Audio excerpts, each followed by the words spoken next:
This video is brought to you by Squarespace, the all-in-one platform to build your online business.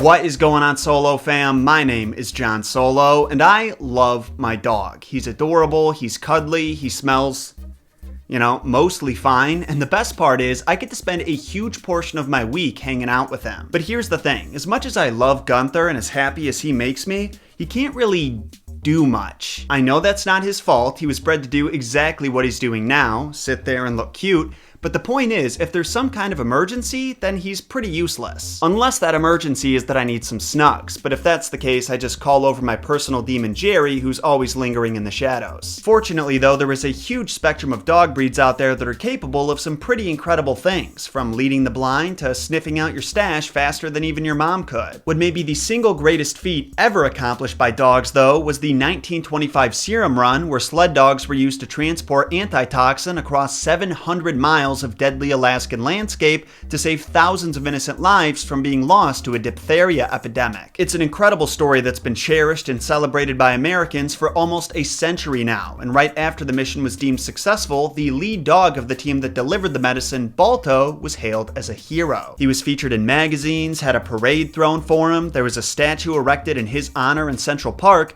and then there's the animated movie about him starring Kevin Bacon, which I assume is where most of my generation and younger heard about the serum run in the first place. Now when it comes to the movie, it seems that most people have one of two responses. One, you saw it as a kid, absolutely loved it, and now it holds a place in your heart as one of the most underrated animated movies of that generation. Or two, you fucking despise it for how wildly inaccurate it is and its misrepresentation of Balto as the hero dog who saved the day. Oh yeah, did I forget to mention that there was another dog, Togo, who was much more important to the mission's success but for some reason didn't get half the credit that Balto did? Well, now you know, and soon enough you'll know the real story of the serum run, including the parts that Kevin Bacon wanted to stay hidden forever. But first, a word from our sponsor. So I'm not sure if you've heard the news because I've been keeping it kinda low-key, but the rumors are true. I really do have a website. It's no big deal, I wasn't trying to brag, but if you type messeduporigins.com into your browser, it actually takes you somewhere. Now you're probably thinking something like, John, that's incredible, I thought only gods and Oprah could have their own websites. And while that used to be true, the folks over at Squarespace gave power to the people by making the building process super easy. Check it out, they have a ton of really nice templates to pick from, so you don't have to start your build from square one, and from there it's all about customization. You can add your own backgrounds, change text, link off to another site that you made through Squarespace, and it gets even fancier than that. Say you're an artist who wants to show off your work to potential clients. Why not make a gallery? It's so easy, I've made 9 of them. Or say you want to run an online store. Squarespace gives you all the tools you need to track inventory, manage shipping, run promotions, the whole shebang. And the best part is that it all can be done within your browser, so there won't be anything for you to download, patch, or install for the rest of your days. It's a pretty sweet deal, and it gets even sweeter, because if you go to squarespace.com/JohnSolo, you can sign up for a free trial. Then when your website is ready to launch, use code JohnSolo to get 10% off your first purchase. Look, Solo fam, we're in 2021 now, and it's time to finally do all those things that you put off in 2020, like building your website. Again, just go to squarespace.com/JohnSolo to start your free trial. You're gonna be amazed at how simple it is. That was a mean transition, wasn't it? And the worst part is I don't think Kevin Bacon has ever tried to suppress any parts of the Balto story, so I was totally full of shit back there. Now for those of you who haven't seen the Balto movie in a while, or maybe ever, I want to do a real quick recap. I realize not everybody needs or even wants it, so feel free to skip ahead, but this movie really is how a huge portion of young adults know this story, so I want to use it as a reference point to compare and contrast. To put it simply, our protagonist, Balto, is a half dog, half wolf who doesn't fit in anywhere. His dream is to be a sled dog, and he would definitely be great at it, but the humans living in the nearby town of Nome don't want to give him a chance due to his wild nature. One day, there's an outbreak of diphtheria that infects all the children in town, but the only doctor in the area doesn't have any anti-venom. And to make matters worse, due to the harsh Alaskan weather conditions, the ports are closed and air travel is impossible. The only way for them to get the medicine in time is to use a team of sled dogs, and while the plan starts out okay and they successfully pick up the antitoxin, they end up crashing on the way back and the musher is left unconscious. Lucky for the children though, Balto finds the sled dog dogs, rallies them to his side, and leads them through what has to be a billion deadly obstacles. Throughout these trials, Balto realizes his wolf heritage is a strength, not a weakness, and using his highly developed senses, he delivers the medicine just in time. All the Chillins are saved, the town of Nome lives happily ever after, and Balto goes on to get 2 whole sequels. Now this probably won't be much of a shock to you, but this movie got way more wrong than it did right. If you want a film that tells the story much more accurately, I would highly recommend you check out Togo on Disney+. Though if you're a dog owner, you should be warned that you're gonna cry some ugly tears by the end of it. Speaking from experience here.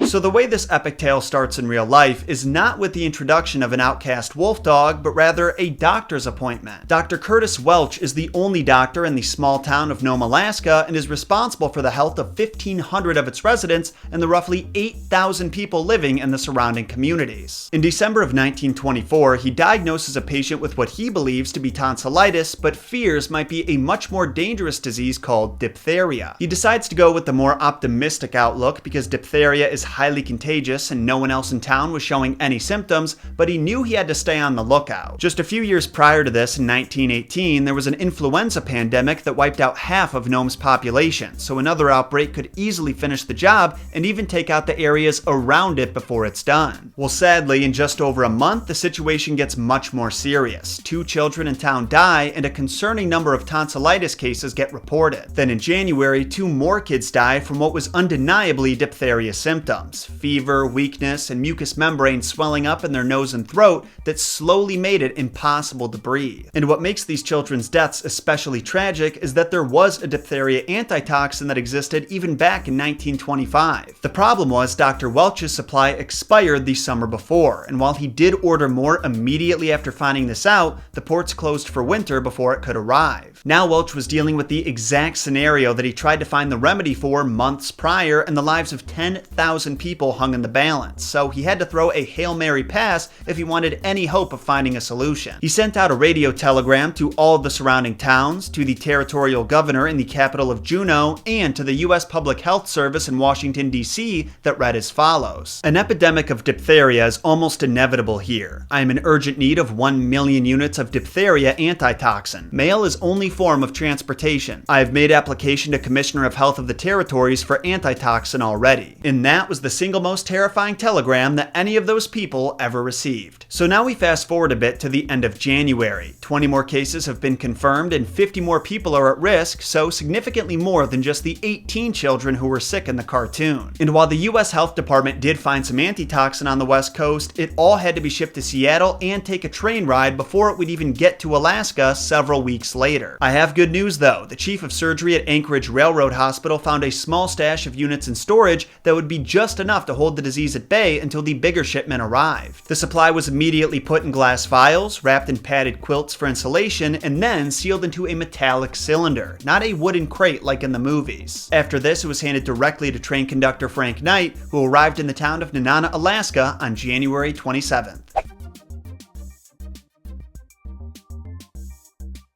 After the problem of where are we going to get this medicine was solved, the next obstacle that had to be overcome was, how are we going to get this medicine? I mean, sure, it was already on the train from Anchorage to Nenana, but that was still a 700-mile round trip to go pick it up. The ports were closed because of the ice, flying a plane in the harsh Alaskan weather with a storm brewing was not an option, and cars were nowhere near advanced enough to handle these conditions, so the only option they were left with was sled dogs. Now this is where the legendary dog trainer and breeder Leonard Seppala enters the scene. He and his team were already famous around the state for winning just about every race they entered, as well as their incredible bond with each other. Originally, Seppala volunteered to do the entire 674-mile run on his own, but the committee was like, hang on a second, psycho, let's brainstorm a bit. And the plan they agreed on was a relay race of multiple teams. Leonard was still going to cover the longest and most dangerous stretch over the frozen part of the Bering Sea, known as Norton Sound, but he wouldn't have to do the whole journey alone. So there you go, another big difference with the Balto movie. As much as Seppala pushed for it, there was definitely more than just one team responsible useful for the whole journey. Only here's the thing, there was still a bit of confusion over how many teams would be participating. When Leonard left town, he was under the impression that he would be meeting a dog sled team from Nenana in the town of Nulato, the exact midpoint between them. But not long after he took off, the governor called in and ordered they put together 20 dog sled teams that would each cover a much more manageable distance of around 30 miles apiece. I know, poor guy thought he was giving them some good news, not saying, hey, you just needlessly sent one of the best dog trainers to ever live to his death. And get this, the route that Seppala was taking, designed to be the shortest and most efficient for his long journey, avoided all the towns and stops that had telephone and telegraph systems. So their only hope for getting this message to Seppala and stopping him from risking his life by riding hundreds of unnecessary miles was for another rider to catch him out on the trail. So depending on how detailed we want to get, this could be a very long section. That medicine traveled 670 miles, exchanging hands with 20 individuals along the way, and each of them faced their own unique set of challenges. As much as I'd like to pay respect to all of these men who risked life and limb just for a chance at saving people whom most of them never even met, it's just not possible to accurately talk about each of their respective journeys without making this video like an hour long. That being said, I do have some of the more messed up details highlighted so you can have a better idea of what these guys went through. To start, the first musher, Wild Bill, left Nenana with the medicine on January 27th at 9 p.m. in temperatures as low as -62 degrees Fahrenheit. Yeah, I didn't even know it could get that cold. Bill didn't make it through without picking up some scars though. He contracted hypothermia despite running next to his sled to keep warm, parts of his face were black and blue from frostbite, and 3 of his dogs died. Still, he made it to the end, and the serum was handed off to Edgar Calland, whom when he reached his destination had to have warm water poured over his hands so he could get them off the handlebar. The serum continued to change hands from one musher to the next until it reached Miles Gonenyan at Unalakleet, about 2/3 of the way through the total journey. And it was at this point that Miles had 2 choices. He could try to cross the frozen Norton Sound and save an entire day of travel, or continue on the designated path to Shaktalik, where the next rider was waiting in case Leonard Seppala didn't show up. Noticing a storm forming overhead, he decided the best route would be to not ride across a frozen lake that could break apart at any minute, and he arrived in Shaktalik at 3 p.m. on January 31st after riding through -70-degree temperatures and whiteout conditions, where he handed off the serum to Henry Ivanov. Meanwhile, our boy Seppala went with the first option and was actually riding over the frozen water, praying that he'd make it across before the storm got too severe. Luckily, he did make it, and in a truly remarkable coincidence, rode right by Ivanov, who had to pull off the path because his dogs got tangled up after chasing a reindeer. After seeing Seppala cruise right by him, he shouted, the serum, I have it here." And Seppala, who still thought he had 100 miles to go before he could turn around, took the medicine from him and sped off towards Nome. And this is where the story goes from insane to unbelievable. Remember how I said that Seppala almost didn't make it across the Norton Sound because of the storm? Well, this crazy bastard decided to risk his life crossing it again, this time after the ice had already broken apart. Yeah, see, I thought this part of the Togo movie was Disney putting their own overly dramatic spin on the event, but no, this really did happen, only in real life it was even scarier because he had to cross it at night in pitch black conditions.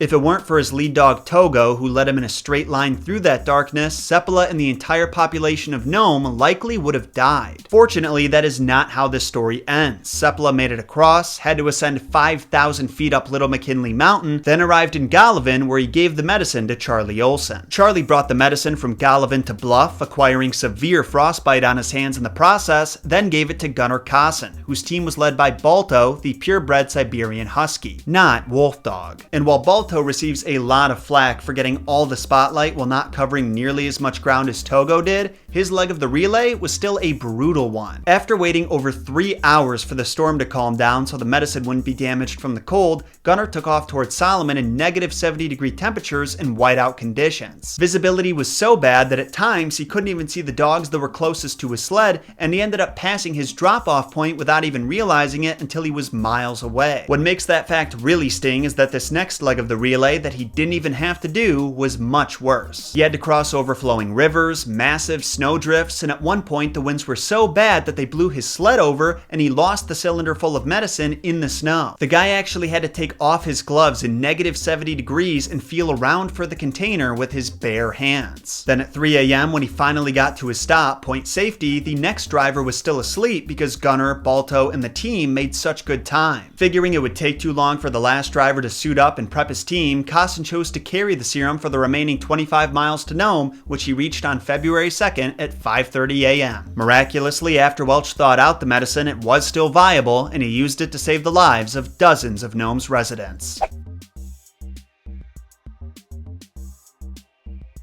As you might expect, this story was a huge deal when it happened. News outlets all over the world were keeping people updated on the medicine's progress and the status of Nome as case numbers rose and fell. Every musher involved in the race was considered a hero. President Calvin Coolidge gave each of them a gold medal, and the Territory of Alaska awarded them $25 each, which is definitely not enough money. In today's dollars, that's not even $400. Wild Bill had frostbite on his face, motherfucker. Get him a band or get the fuck out of here. If I were his agent, that's what I would have said. Now when it comes to the dogs, here's where the controversy comes in. Since Gunner and Balto were the ones who delivered the serum, they became the faces of the event and got most of the glory. They toured the west coast of the country for an entire year. The mayor of Los Angeles gave Balto a bone-shaped key to the city, and in December of 1925, a statue of Balto was put up in Central Park. Meanwhile, Seppala and many others back in Nome thought that this wasn't fair. While Balto was an important member of the team, it was Togo who covered the most distance,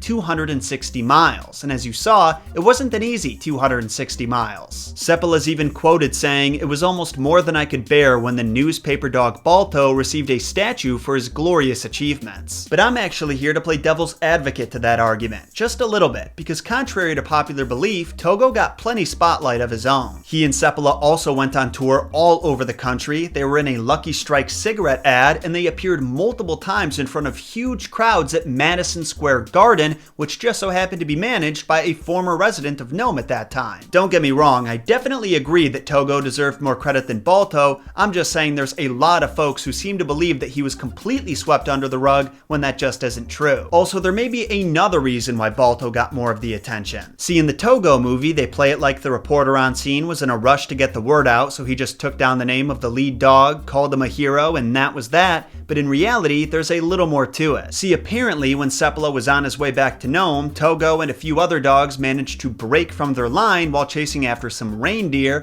and they ran so far that he couldn't find them again. He had no choice but to head back home, but the locals found the dog sometime after he left, and the postman drove him up to the kennel a week later. I know that news didn't travel quite as fast back in 1925 as it does today, but like I said earlier, there were people all over the world paying attention to this story, and they wanted to know who the heroes were. Seppala didn't get back to Nome until 2 days after the vaccine delivery, and it took Togo another week. How was the press going to feature them as heroes on the front page if they couldn't even take their picture? Meanwhile, standing 2 feet away is the guy in his team who actually delivered the medicine. Why wouldn't they use him? Listen, I'm not saying it's right or fair, I just get the logic. And again, Seppala was given his own share of the spotlight down the line. Actually, speaking of spotlight, remember how I said earlier this was only the first batch of medicine and that a larger supply was coming up from Seattle after? Well, when the second batch showed up, another relay race had to be done, only this time neither Balto nor Togo were involved. This one received significantly less media attention because by the time it happened, the situation in Nome had gotten under control, but a lot of the same mushers were involved in both relays, so shout out to those dudes. So here's where the story gets kinda sad. You know how in the cartoon, Balto went on to have kids and go on all kinds of adventures with his friends? That was a bit of a fabrication. See, in real life, Balto was neutered when he was 6 months old, so he was never used for breeding purposes. Instead of going back to Seppala's kennel after his tour in the US was over, Balto and his team were auctioned off to the highest bidder by the company who sponsored the tour and wound up being features of a novelty museum and freak show in Los Angeles. I know, that is truly depressing to hear. Fortunately, George Kimball, a businessman and former prize fighter from Cleveland, Ohio, was disgusted when he saw how the dogs were being treated and organized for them to be brought to Cleveland, where they were welcomed with a parade and then taken to the Brookside Zoo. Balto eventually passed away in 1933, and his remains were mounted by a taxidermist before being donated to the Cleveland Museum of Natural History, where you can still see him to this day, only now he's brown from the light exposure. When it comes to Togo's retirement, that went down a bit differently. After he went on his countrywide tour and won a few more championship races, Seppala left him to live a life of luxury at the new kennel he just opened up in Poland Spring, Maine, where his genes were used to breed a fierce and loyal line of sled dogs that is still used to this day. After enjoying several years of retirement, Togo was put down at the age of 16, and just like you would hope, his master was right there by his side during his final moments. Post-mortem, Seppala had Togo's body mounted, and today it's on display at the Iditarod Trail Sled Dog Race Headquarters Museum in Wasilla, Alaska. As for Seppala, he was involved in many more races in the years after the Serum Run, but he eventually retired to Seattle, Washington. It was there that he passed away on January 28, 1967 at the age of 89, exactly 42 years to the day after he left Nome for the Serum Run. And that, ladies and gentlemen, was the messed up origins of Balto. What do you think? A pretty epic story, right? And in my opinion, it's one of the most incredible we've ever talked about. Granted, most of the stories we cover involve magic and whimsy, but still, it feels good to raise awareness about one of the most heroic feats that humans have ever done. Let's hope we can bring some of that selfless energy those mushers had into 2021 and make it a year of helping each other out instead of tearing each other down. Is that too cheesy of a note to end on? Perfect. Solo fam, if you would be so kind as to leave a like on this video if you enjoyed it, I would greatly appreciate it. Also, if you really liked it, make sure you subscribe to have more deep dives delivered to your sub box every week. For regular updates on Messed Up Origins news, like when new videos are coming out and what they're about, follow me on social media. Twitter, Facebook, Instagram, doesn't matter. Then help me get Gunther's forgiveness by following him on Instagram. Little man's jealous over how much attention I've been giving Balto and Togo this week, aren't ya? Aren't ya? Maybe not. I will see you folks next week with an episode of Mythology Explained, so make sure you tune in for that. Until that day comes, though, my name is John Solo, and remember, John shot first.